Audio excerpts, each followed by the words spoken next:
The air in the ballroom is thick with the scent of lilies and the low hum of polite conversation. It's warm, almost suffocating, and the crystal chandelier above glitters like 1,000 frozen tears. My sister, radiant and flushed with happiness, is showing off the ring again, her laughter tinkling like tiny bells across the room. My mother is standing beside me, her hand resting lightly on my arm, a gesture that always feels less like affection and more like a restraint. Her voice is a low murmur, pitched just for my ear, barely audible over the murmur of the party, yet it cuts through the air like a whipcrack. It's cool, matter of fact, and laced with that familiar, subtle disappointment. "At least she found a man," she whispers, her eyes fixed on my sister, a small, tight smile playing on her lips. The words land in my chest like stones. They don't just sting, they settle, heavy and cold, on everything I am, everything I have, everything I've worked for. The music swells, a string quartet playing something bright and cheerful, completely at odds with the sudden, profound silence that rings in my ears. The smile on my mother's face doesn't falter. It's a smile of genuine maternal pride for one daughter, layered with a quiet, almost pitying assessment of the other. It's the kind of smile that speaks volumes without saying another word, confirming a narrative I've heard variations of my entire life. She succeeded. She found her place. And I am still searching, still adrift, still somehow less. I want to respond, to argue, to scream that my life isn't defined by a relationship status, that my career, my independence, my choices have value. But the words catch in my throat, choked by the sheer weight of years of similar pronouncements. This isn't new. This is the constant backdrop of our interactions, the subtle comparison, the gentle nudge towards a path I haven't taken, haven't found, or perhaps simply haven't wanted. And yet, hearing it here, now, surrounded by celebrating faces, feels sharper, more pointed, like a public declaration, even though only I can hear it. It feels like being measured and found wanting, not against some universal standard, but against the gilded life my sister is stepping into, the life my mother clearly deems the only one worth having. The lilies suddenly smell funereal. The chandelier feels like a judgment. Let me know where you're watching from and what time it is. And if you haven't already, please subscribe, it helps me more than you know. My sister's life has always seemed to flow so easily. She sailed through school, met a nice, stable man from a good family early on, got engaged within a few years. It was all so conventional, so approved. My path has been different. Jagged edges, unexpected detours, late bloomings. While she was planning a wedding, I was pouring everything into building something from nothing, a career that demanded every ounce of my energy, every late night, every sacrifice. It paid off, eventually, in ways I never imagined. But in my mother's eyes, it seemed professional success was a poor substitute for a diamond ring and a partner to stand beside you, especially one from a family with the right kind of name. My sister's fiancé, standing there beaming beside her, fit the mold perfectly. Polished, polite, visibly successful in a way everyone could immediately grasp. My relationships, when they happened, were complicated, intense, rarely fitting neatly into a box. And for a long time, there weren't any at all. The years slid by, and the questions started. Subtle at first, then less so. My sister getting married became the official marker. The gentle inquiries turned into quiet concerns, which morphed into these loaded statements, delivered with a sigh or a knowing look. "You're just so focused on your work," she'd say, as if focus were a disease. "You need to put yourself out there more," or the classic, "Maybe you're just too intimidating." The implication always hung heavy in the air. Something is wrong with you. Something is missing. And that missing piece is a man. Not just any man, but one who fits the picture. The engagement party itself felt like a celebration not just of my sister and her fiancé, but of the life path she had chosen, the one I hadn't. Every congratulatory handshake felt like a subtle comparison. Every question about my own life felt like an interrogation into my failures. I had braced myself for it. I had practiced smiling, nodding, deflecting. I had told myself I was strong enough, that their opinions didn't matter, that my worth wasn't tied to this antiquated scorecard.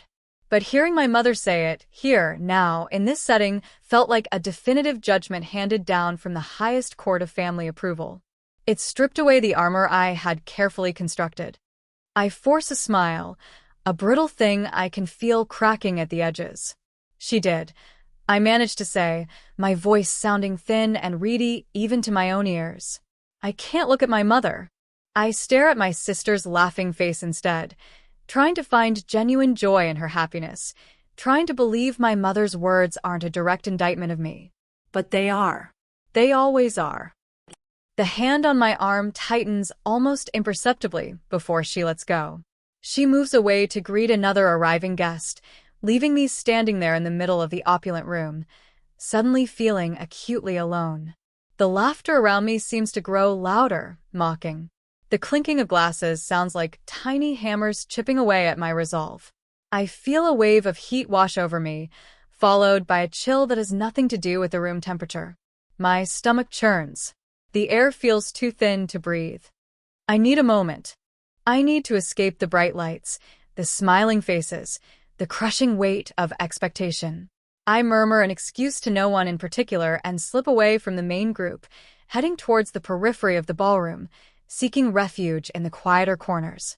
I navigate around small clusters of people, each conversation a reminder of the celebratory nature of the event, a stark contrast to the lead weight in my own heart. I feel like an imposter, a guest who doesn't belong, crashing a party meant for people who have achieved the milestones I've somehow missed. I find a secluded spot near a large window overlooking the city lights.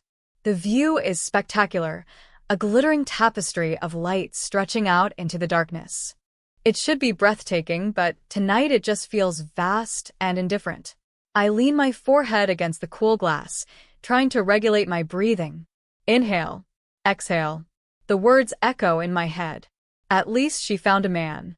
Simple words, delivered with a gentle tone, yet they carry the force of a lifetime of judgment.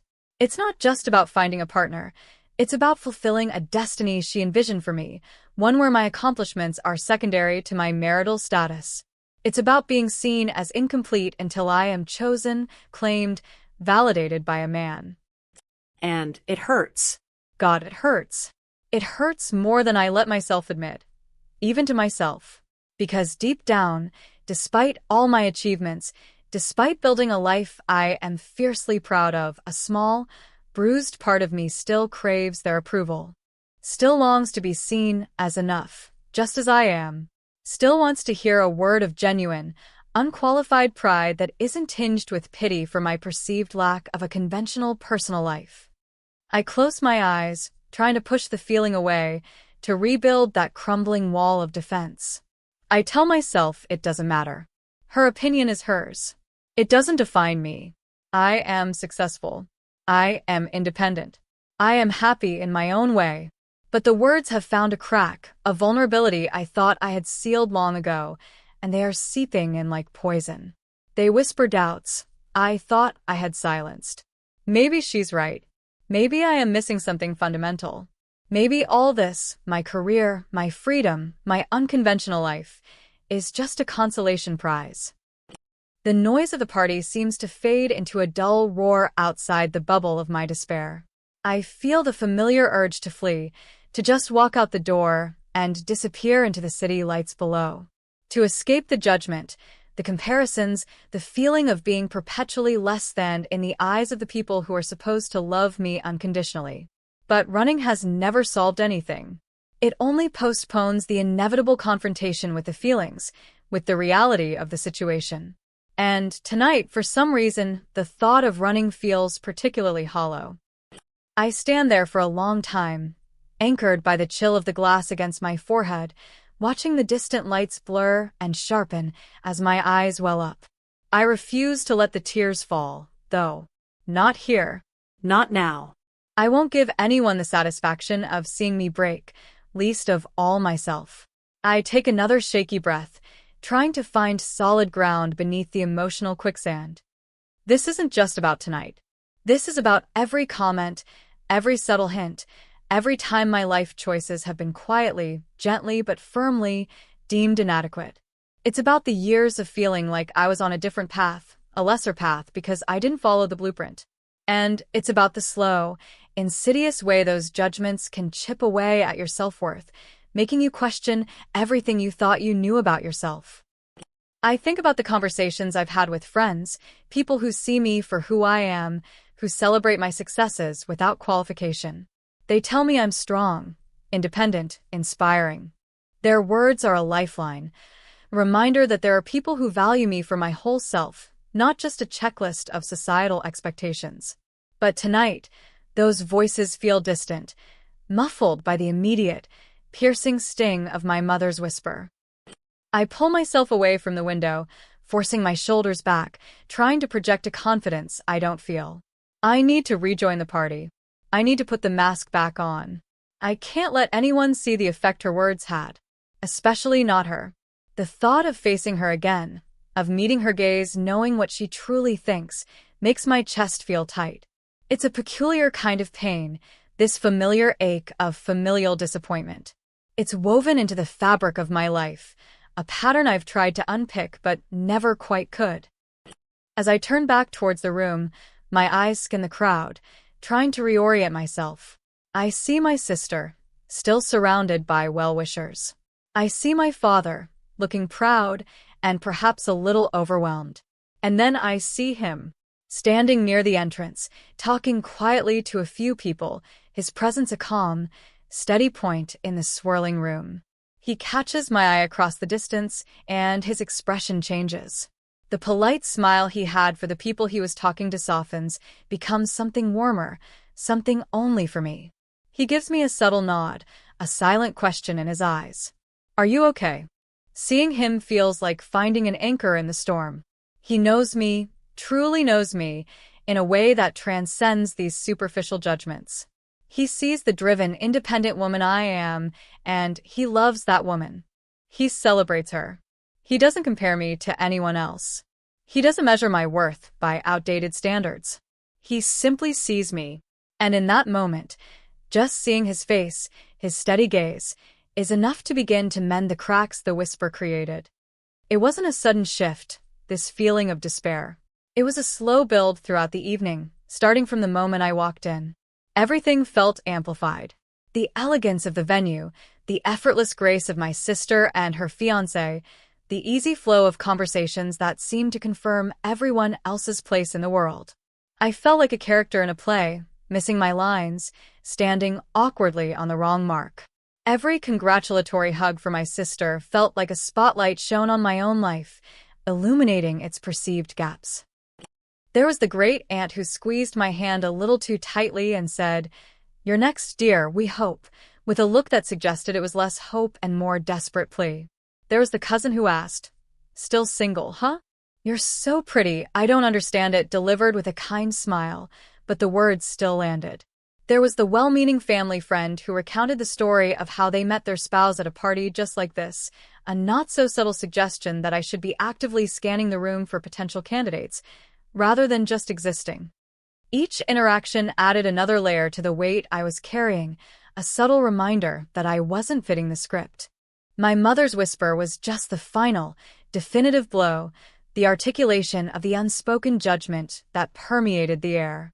It condensed all those smaller slights, all those gentle nudges, into one potent phrase. It validated my deepest fear, that my family saw my independent life not as a choice, but as a consequence of failure. Failure to find a man, failure to conform, failure to achieve the conventional markers of success they valued most. Standing by the window, the city lights twinkling, felt like the emotional nadir of the evening. All the effort I had put into being brave, into being present, into celebrating my sister without letting the comparisons crush me, seemed to crumble. The feeling of inadequacy was overwhelming, a physical sensation that made it hard to breathe. I felt small, exposed, and utterly alone, despite being surrounded by family. This was the crisis. The moment where it felt like all the years of swimming against the current, all the quiet rebellion against their expectations, had led me right back here, to this spot, feeling judged and found wanting. The glittering party was a cruel stage, highlighting everything I wasn't. But then I saw him. Across the room. My fiancé. The word felt strange, new. We hadn't used it much in public yet. We had been deliberately private about our relationship, especially with my family. It wasn't a secret, exactly, but we hadn't made a grand announcement. My mother knew I was dating someone, but she knew almost nothing about him. Just that he wasn't from the right circles, that his work was something she didn't understand, that he didn't fit her preconceived notions of what a suitable partner for her daughter should be. He was everything my mother didn't understand. Quietly powerful, his success wasn't measured in old money or social pedigree, but in innovation, in building empires from ideas. He moved through the world with a quiet confidence, observing more than performing. He saw through the surface, the pretense, the expectations. And he saw me. Really saw me. The messy, driven, sometimes insecure person beneath the carefully constructed exterior. And he loved that person, flaws and all. Seeing him, seeing the genuine concern in his eyes, snapped something inside me. I was not alone. I was not unchosen. I was not inadequate. Not in the ways that truly mattered. My mother's judgment, the judgment of this room, it was just noise. It was based on a narrow, outdated definition of success and happiness. My life, my happiness, was so much bigger and richer than that. And he was a part of that richness. A wave of quiet determination washed over me, replacing the despair. I wouldn't run. I wouldn't hide. I wouldn't let their judgment define me. I would stand here, in this room, and own my life. And suddenly, a different feeling began to stir, not just defiance, but a quiet confidence. My life wasn't less than. It was just different. And different didn't mean wrong. It just meant mine. I pushed off the window pane and started walking back into the heart of the party. My stride felt different now. Stronger. The music seemed less mocking, more like a soundtrack to my own quiet revolution. I looked around the room, really looked, and saw not just the judging eyes and comparing minds, but also the genuine happiness for my sister, the beauty of the setting, the simple fact that people were gathered to celebrate love. My mother's words still echoed, but they sounded fainter now, less like a verdict and more like a sad, misguided opinion. I spotted him again, still talking, but his eyes were on me. He smiled, a real smile this time, one that reached his eyes and made my heart feel lighter. I smiled back, a genuine smile this time, not the brittle one I had worn earlier.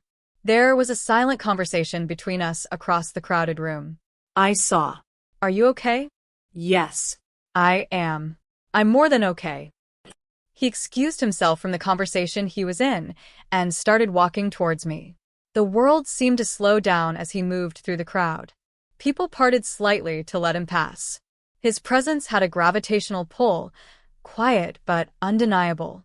He wasn't loud or flashy, but when he entered a space, you felt it. He reached me, and the noise of the party seemed to recede even further. He didn't say anything at first. He just looked at me, his eyes searching mine. "Are you all right?" he asked, his voice low, just for me. He knew somehow. He didn't need an explanation. He could see the lingering shadow of pain in my eyes, the slight tremor in my hand as I held my glass. I nodded, a small, shaky nod. "Yeah," I whispered. "Just a lot." He gently took my glass and placed it on a nearby table. He took my hand, his touch warm and steady. He didn't pull me away, didn't try to shield me from the crowd. He just stood there with me, grounding me. "I hate seeing you hurt," he said, his thumb stroking the back of my hand. I squeezed his hand back, grateful for his understanding, for his quiet support. I looked up at him, really seeing him now. The man who loved me, who saw my strength, who celebrated my independence. The man who didn't care about old money or social standing, only about authenticity and connection. The man my mother knew almost nothing about, and whose existence she likely dismissed as another one of my unconventional choices. And in that moment, standing there with his hand holding mine, surrounded by the very people who had been judging my life, a thought bloomed. A wild, audacious thought. It wasn't about proving anyone wrong, not really. Not in a petty way. It was about claiming my truth, about standing in the light with the person I loved and letting the world and my family see the reality of my life. A reality that was rich, full, and deeply loved on my own terms.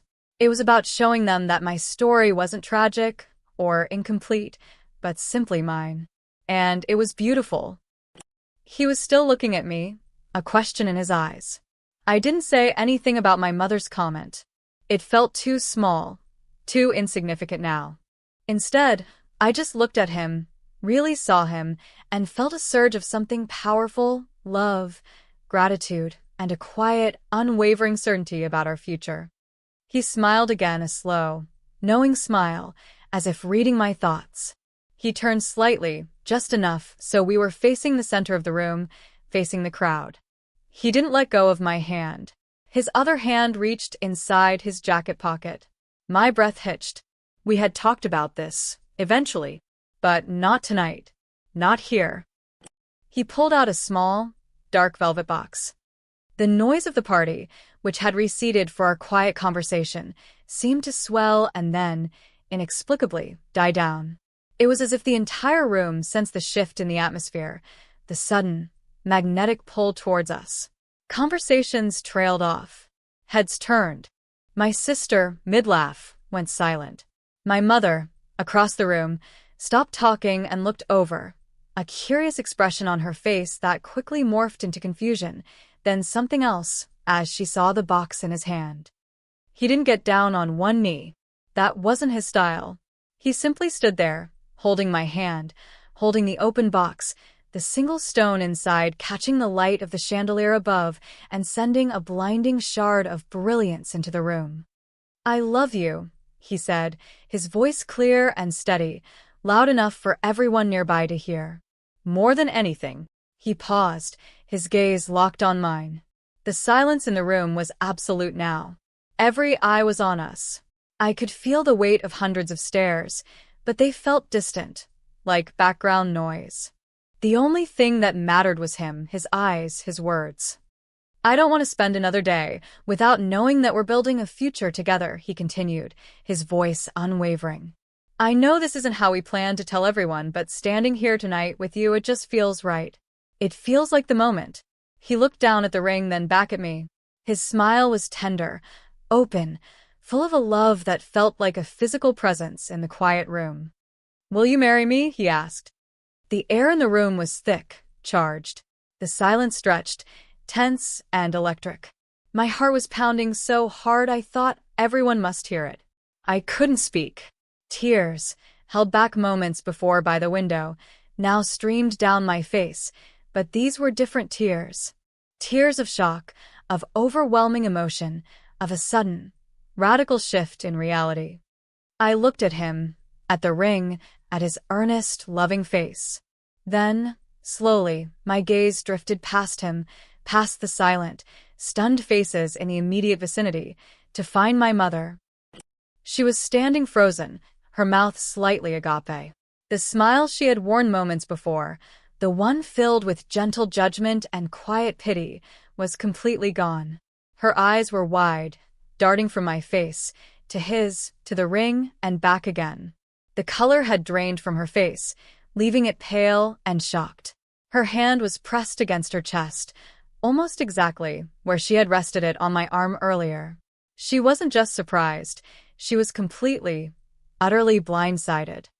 The gasp that escaped her lips was audible even across the room, a sharp, strangled sound that cut through the silence.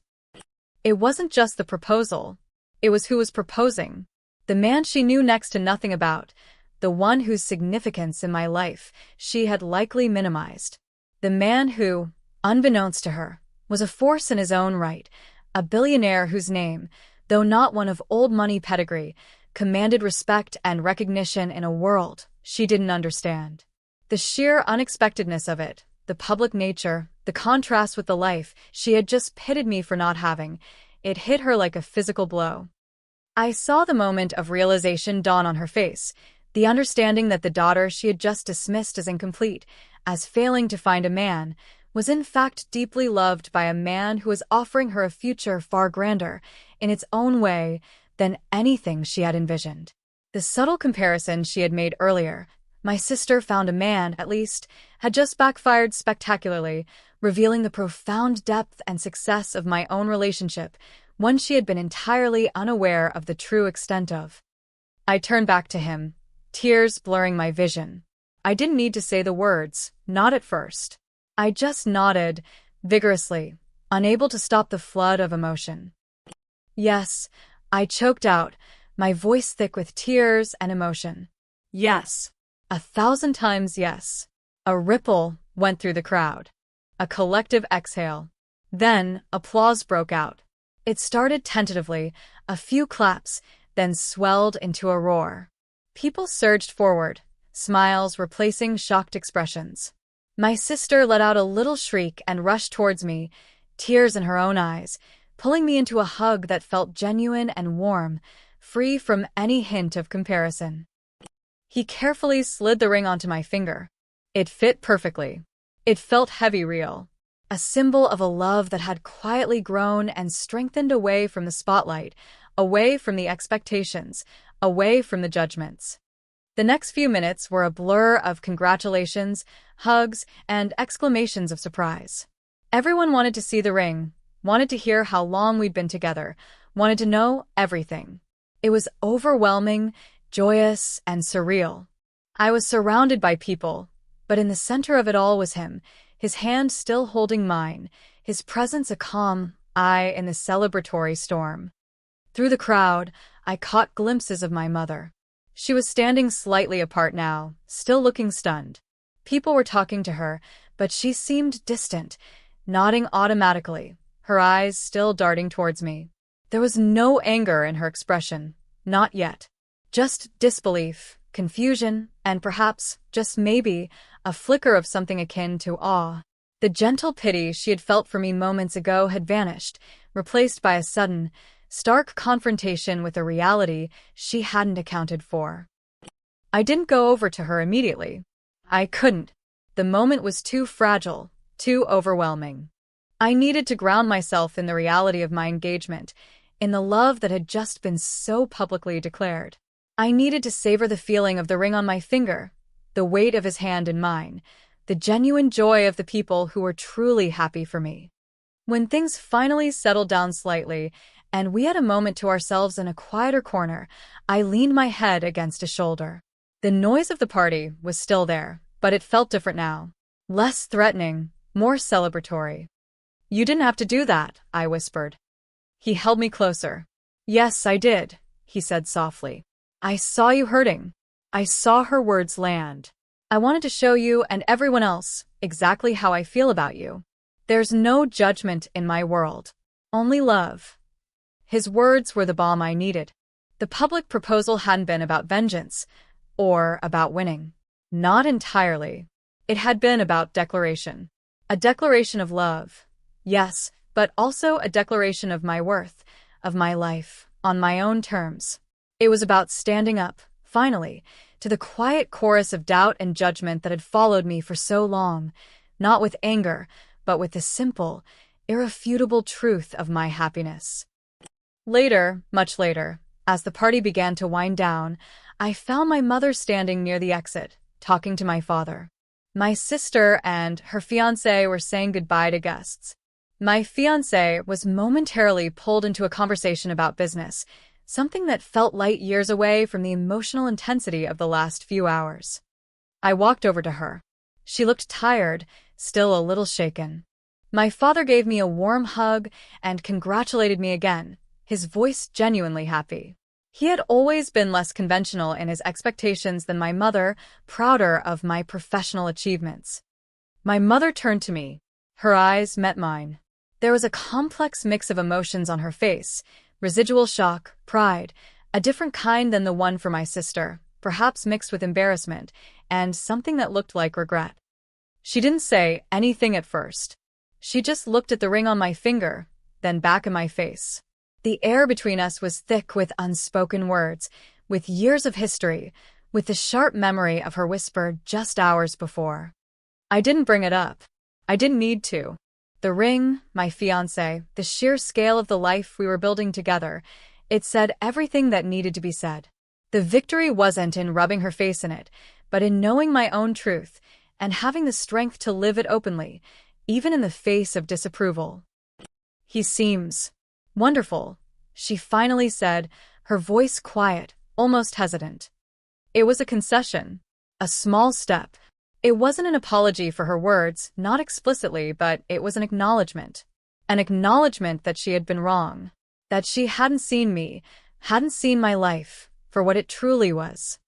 He is, I said softly, meeting her gaze steadily. There was no triumph in my voice, no I told you so, just quiet certainty. He truly is. She reached out and briefly touched my hand, her fingers resting lightly on the ring. I'm happy for you, she murmured. It wasn't delivered with the easy, uncomplicated joy she had shown for my sister. It was hesitant, loaded, perhaps tinged with the bitterness of her own misjudgment. But it was something. It wasn't the neat, perfect resolution you see in movies. The pain of her whisper, of years of feeling less than, didn't magically disappear. Scars remain. But standing there, engaged to the man I loved, surrounded by the swirling aftermath of a proposal that had completely upended the narrative my family had held for me, I felt a profound sense of peace. The approval I had craved for so long, the validation, wasn't going to come from her, not fully, not in the way I had perhaps once hoped. But it didn't matter anymore, because I had found it myself, and I had found it with him. The ballroom, which had felt like a cage earlier, now felt like a launching pad. The city lights outside the window no longer looked vast and indifferent, but full of possibility. My life wasn't defined by what I lacked, but by what I had built, who I loved, and the future we were about to create, together. And that, in the end, was worth more than any approval, any conventional success, or any quiet, cutting whisper. If this story hit close to home, I'd love to hear your version. Drop a comment with where you're listening from and what time it is. Thanks for being here. Subscribing helps bring more of these to life.